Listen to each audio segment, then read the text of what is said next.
I'm Susan Ashbrook. You're watching Equine VIP, and we have a very special guest today. We're going to be talking with Lukas, the world's smartest horse, and his owner, Karen Murdock. Now, Karen, can you tell us how you met this beautiful, beautiful boy?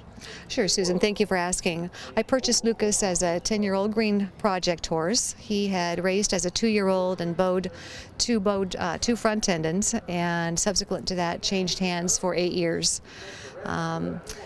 Went through a lot of hard times. He was rescued out of a backyard and was rehabbed and reconditioned for a jumping program. He wasn't working out there, and the gal I bought him from had advertised him, and went and saw him and just fell in love with him. How did you know he was the world's smartest horse?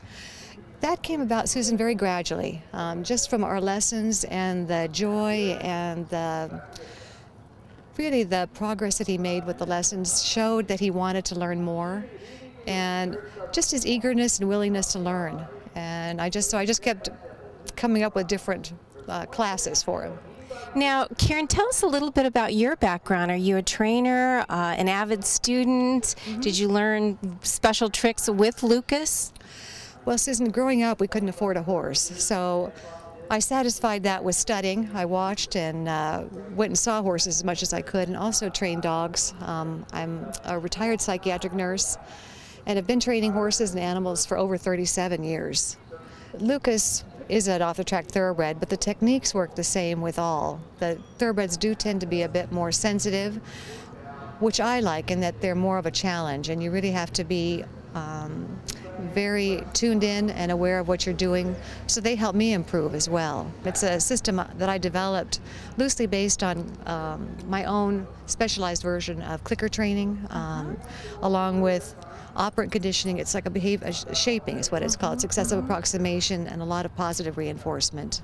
So that works. My husband even swears that it works. I use it on him.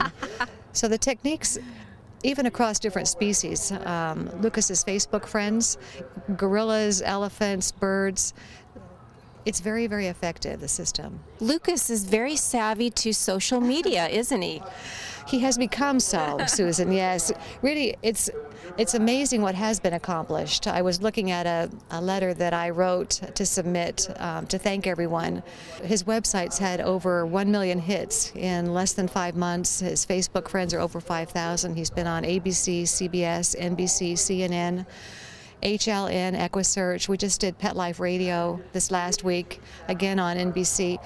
But it's all through the kindness and goodness of strangers. Lukas is pretty busy giving demonstrations all day. And what are we going to be seeing? We're going to be filming your demonstration with Lukas, and can you tell us about what he's going to show us?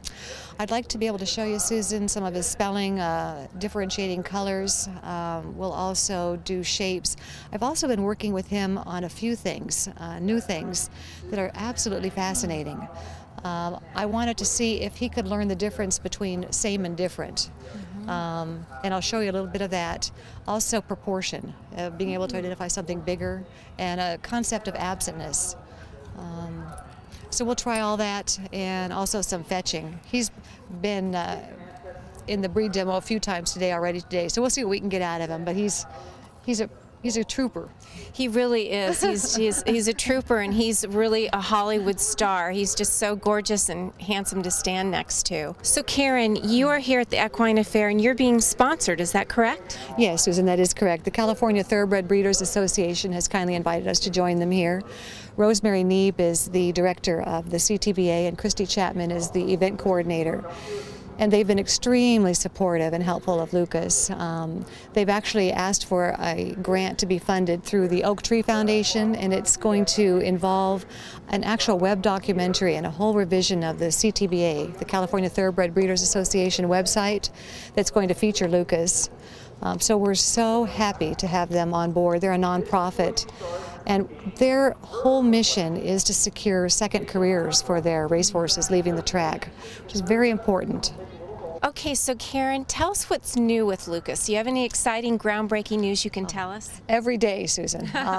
Most recently, we've partnered up with Andrea Glass of Writer's Way, and she's helping me organize Lukas's book. I've had so many requests for written materials and Lukas's background, a little bit more about myself and my nursing career, that she's helping us with that very cheaply and generously, and I'm so appreciative of Andrea to do that for us. We also have the America's Pet Expo coming up, which is really exciting. One of the things that I am thrilled about is that children are getting to see Lukas, and that they're getting exposure to animals that they really aren't around much nowadays. So that will be wonderful, and also to have effect on the dog and cat world. Just the reach has been just amazing. Yeah, that's wonderful.